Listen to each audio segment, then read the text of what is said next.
Saya record ya. Oke, selamat pagi. Hari ini minggu ke-12 kita membahas tentang structural equation model. Pendekatan ini biasanya digunakan untuk kita pakai partial square. Pendekatan PLS digunakan untuk menguji model baru biasanya. Kalau biasanya teman-teman nulis skripsi itu repetition, nih, lihat modelnya orang paper yang sebelumnya, kemudian nah itu saran saya nggak menyarankan pakai model ini. Tapi kalau teman-teman mencoba membuat sebuah model baru atau membuat model teori baru, maka saya rekomen model ini digunakan, apalagi pakai partial square. Nah, jadi structural equation model itu merupakan sebuah pendekatan multivariat. Ya, multivariat itu multivariabel dan modelnya strukturnya nggak cuma searah. Jadi SEM itu memungkinkan dependent variabelnya bisa lebih dari satu. Jadi salah satu modelnya kayak SEM. Nah, kenapa disebut structural relationship atau structural equation model? Karena di situ dia mengkombinasikan antara faktor analisis dan multiple regression, kira-kira gitu. Jadi ada paling tidak ada dua, dan faktor analisis sendiri cukup complicated, sedangkan multiple regression analisis lebih complicated lagi. Jadi ada dua pendekatan besar, yaitu faktor analisis dan multiple regression, jadi regresi sendiri ya. Jadi apa bedanya dua itu? Dua itu nanti kita akan bahas modelnya. Tapi sebelum masuk ke sana, kita nanti akan pakai PLS, menggunakan PLS. Kenapa pakai PLS? Karena yang paling dominan digunakan itu ada dua model, namanya covariant based equation model. Biasanya teman-teman model ini di-embeddedkan dalam SPSS, sementara di PLS itu saya pakai Smart PLS. Covariant base itu tujuannya untuk mengkonfirmasi teori yang sudah ada atau model yang sudah ada. Teori itu di sini diterjemahkan sebagai seperangkat relationship antar beberapa variabel atau multiple variabel. Sedangkan SEM itu merupakan salah satu alternatif untuk mengevaluasi memprediksi hubungan antara variabel. Jadi tujuannya untuk mengestimasi model statistik, di mana masing-masing struktur itu mempunyai hubungan yang berkaitan. Oke. Ada beberapa pekerjaan saya atau riset saya yang pakai PLS, ada yang pakai SEM, covariant based SEM. Kalau yang pakai PLS ada tiga yang tahu 3 tahun terakhir ini 2021 baru mau akan terbit, 2019 ada 2, 2020 saya pakai covariant based, cuma pengen nguji aja sih. Nah, apa itu structural equation model? Kita bisa lihat di sini. Jadi teman-teman bisa dilihat di sini. Sebenarnya kalau teman-teman lihat ada variabel dependent, independent, kita bisa lihat ini bisa seperti variabel dependent, ini dependennya, ini independennya, ya seperti itu ya. Ini hampir seperti, tapi ini sebenarnya menceritakan tentang sebuah konstruk atau sebuah variabel. Variabel di sini namanya variabel entrepreneurial culture. Saya pakai covariat ini untuk menganalisis behavior ekonomi, karena di dalam behavior ekonomi itu sebuah variabel bisa terdiri dari beberapa variabel. Itu dimungkinkan ketika kita mengestimasi sebuah variabel perilaku, di mana itemnya ini namanya item, ini berdasarkan dari kuesioner ya. Jadi ini itu namanya faktor analisis. Jadi ada 4 faktor analisis. Ini panahnya seperti ini, namanya refleksi. Jadi kuesionernya, daftar pertanyaan yang disebarkan di sini itu bersifat refleksi. Refleksi itu misalnya perusahaan kami atau saya atau kami. Ya. Kalau formatif, perusahaan itu sebaiknya, bedanya itu aja. Ya. Dan di dalam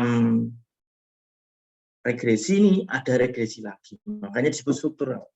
Nah ini yang disebut regresi analisis, part analisisnya.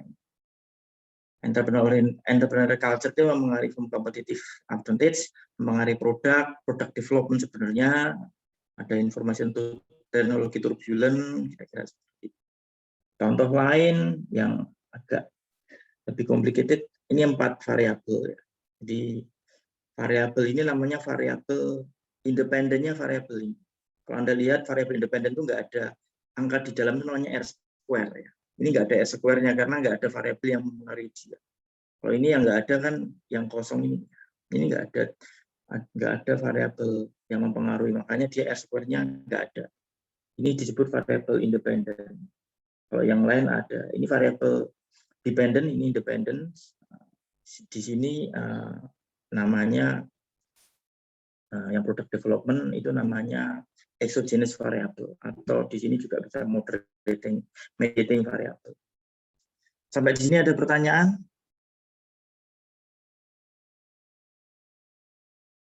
Saya lanjut ya. Saya ulang lagi, ini structural equation model juga. Di dalam setiap variabelnya, Anda bisa lihat di sini ada beberapa item. Jadi ini seperti variabel independen yang mempengaruhi variabel dependen. Sebenarnya ini sebuah variabel yang terdiri dari beberapa item. Ini disebut laten variabel karena di dalam variabel itu ada variabel lain. Nah, kalau di sini disebut measure variabel atau disebut juga item. Kira-kira seperti itu. Ini disebut juga construct. Kira-kira. Banyak istilahnya, tapi barangnya sama. Nah, Anda bisa lihat di sini panahnya ini, panah itu ini mempengaruhi ini mempengaruhi ini. Kalau di sini panah di sini yang ke biru ke kuning atau ke konstruk ke item ini merefleksikan, membuat refleksi ya. Variabel ini merupakan terdiri dari tiga item.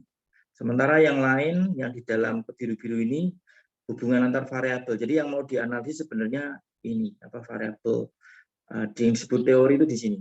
Bagaimana family business itu mempengaruhi citizenship behavior, karena tujuan akhirnya ke sini, independent variable.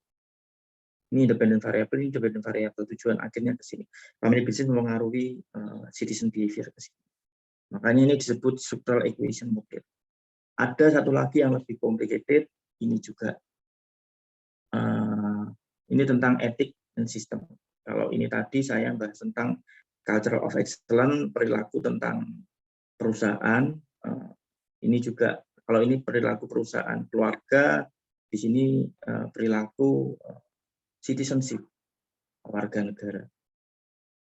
Warga negara ini bisa tentang bagaimana tentang etik equality-nya. Apakah national identity mempengaruhi etik equality, apa religious ini mempengaruhi etik equality, ini saya jelaskan pakai itu. Persen ini untuk membuat skenario ke depan. Jadi variabel independennya trust, dia mempengaruhi from competitive advantage. Anda bisa lihat panahnya di sini. Sekali lagi ini structural equation model ya. Sampai di sini ada pertanyaan tentang structural equation model? Belum, Pak. Saya lanjut ya. Suara saya jelas ya? Jelas, Pak. Jelas. Saya lanjut lagi ke yang tadi. Ada satu model yang saya coba explore lebih detail lagi. Namanya culture of excellence.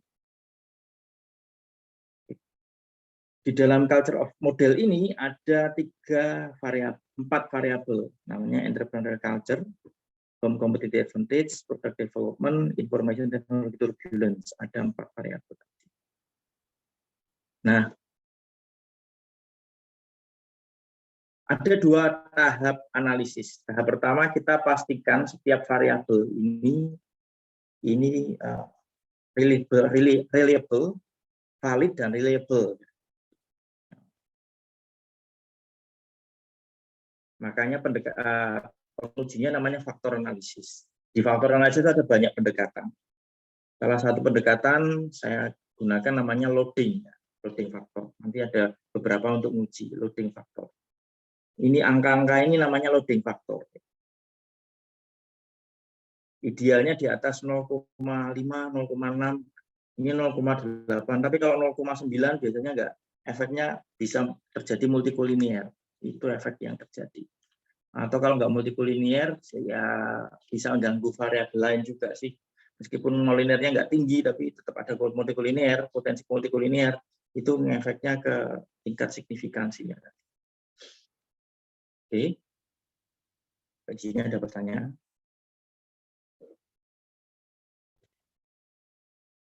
Saya ulang, tahap 1 kita, gimana Romadina? Belum ada pertanyaan tadi, menjawab punya Bapak tadi. Oke, jadi tahap pertama kita pastikan setiap variabel ini valid sama reliable, validity sama reliability.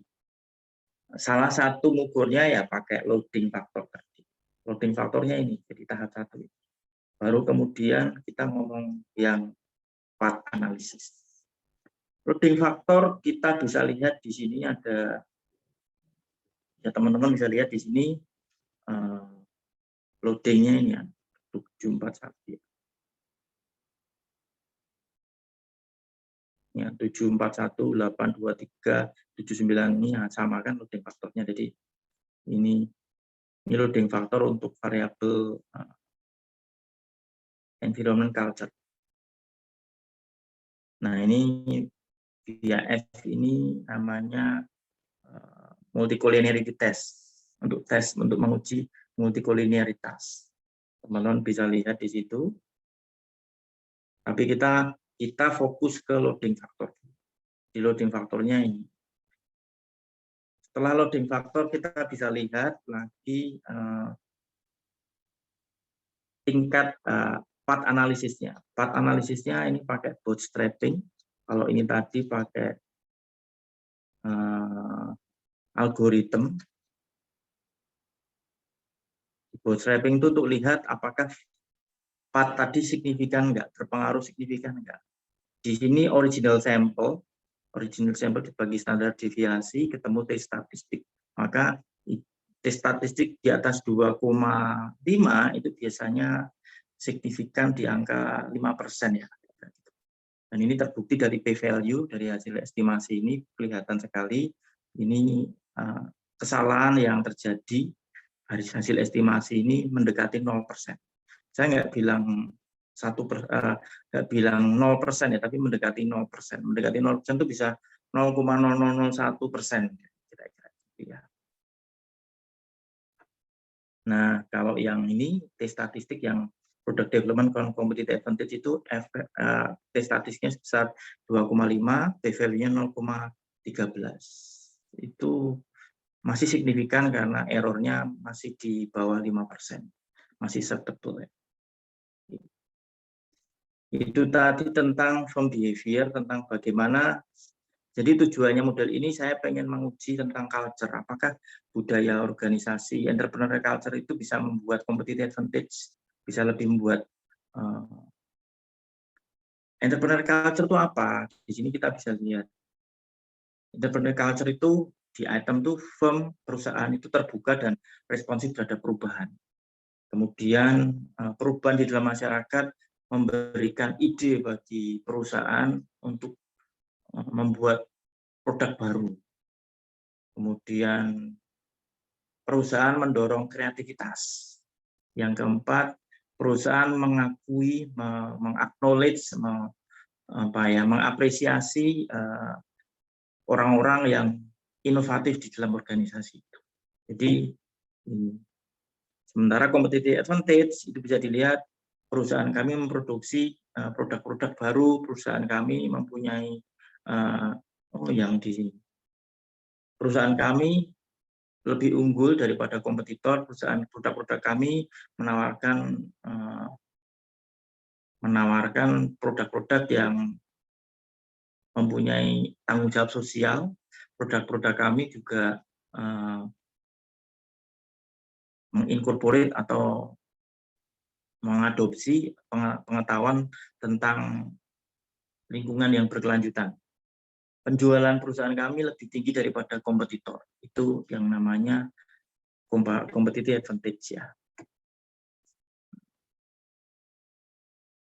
Sebenarnya ini namanya sustainable competitive advantage, kira-kira itu. Nah, dari situ teman-teman bisa lihat entrepreneurial culture ini sudah cukup di variabelnya item ini cukup mewakili karena di atas 0,6 untuk cukup representatif untuk menjelaskan entrepreneurial culture. Sama juga tentang competitive advantage tadi ada empat tadi cukup representatif atau cukup mewakili atau bisa menjelaskan sebesar variasinya, bisa menjelaskan lebih dari 0,8%, tapi nggak lebih dari 0,95%. Itu dari sisi faktor analisisnya.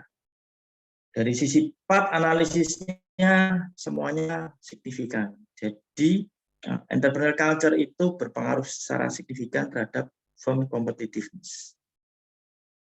Dan entrepreneurial culture juga berpengaruh signifikan terhadap product development. Product development juga berpengaruh terhadap firm competitive advantage juga. Tapi kalau kita lihat koefisiennya, ini lihat ada koefisiennya. Koefisiennya lebih besar di sini. Entrepreneurial culture itu ke product development daripada entrepreneurial culture ke competitive advantage. Makanya product development itu bisa membantu menjelaskan bagaimana sebuah. Jadi pertanyaan dasarnya entrepreneurial culture, apakah entrepreneurial culture berpengaruh terhadap competitive advantage? Ya, kok bisa? Karena entrepreneurial culture bisa menghasilkan mengenerate produk baru, dan produk baru itu berpengaruh terhadap competitiveness. Itu yang terjadi. Ya, tentu saja inovasi kan lebih dari sekedar product development ya. Tapi modelnya karena kita membahasnya karena model itu membahasnya fokus, maka kita bahas tentang entrepreneurial culture, product development, dan competitive advantage. Sampai di sini. Kita lihat di sini hasilnya. Oke. Moderating effect kita bahas sesi berikutnya ya. Kita nggak bahas sekarang. Lebih complicated. Jadi masih basic.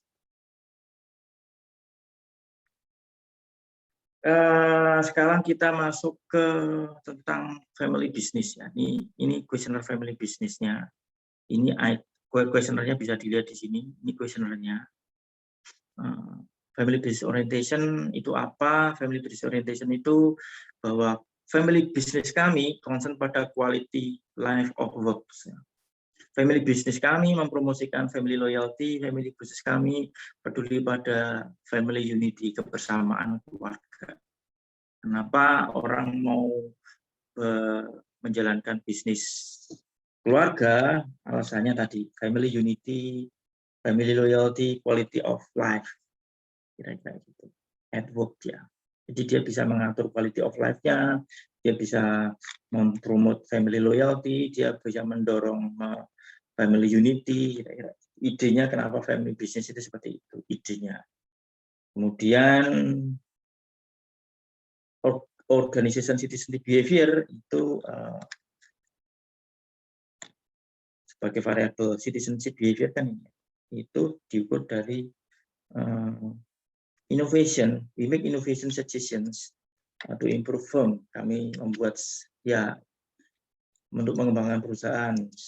Saya membantu orang baru meskipun tidak dibutuhkan.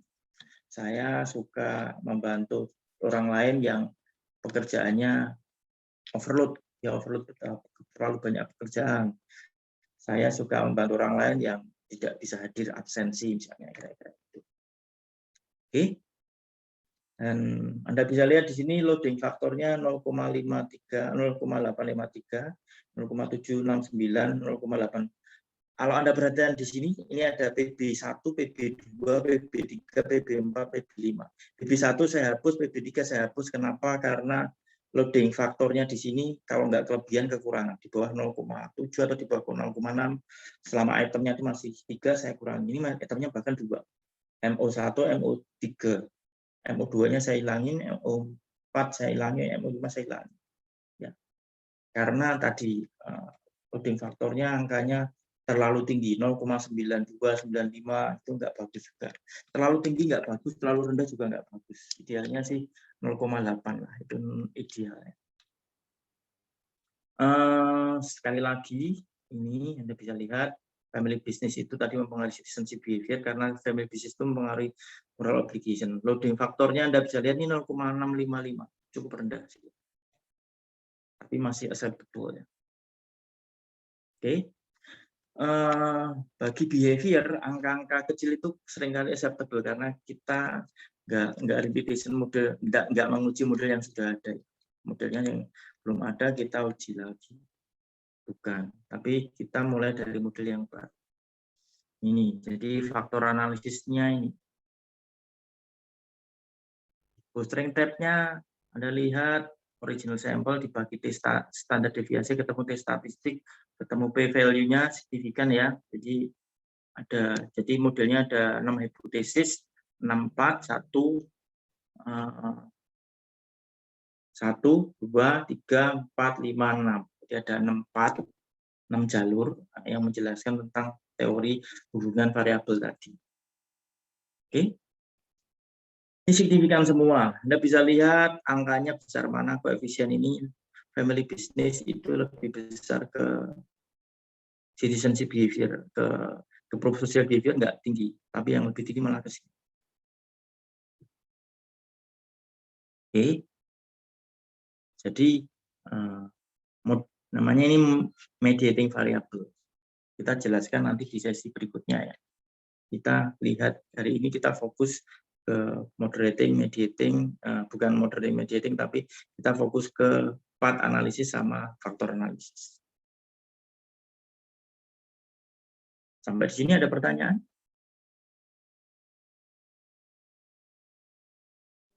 Pak, saya mau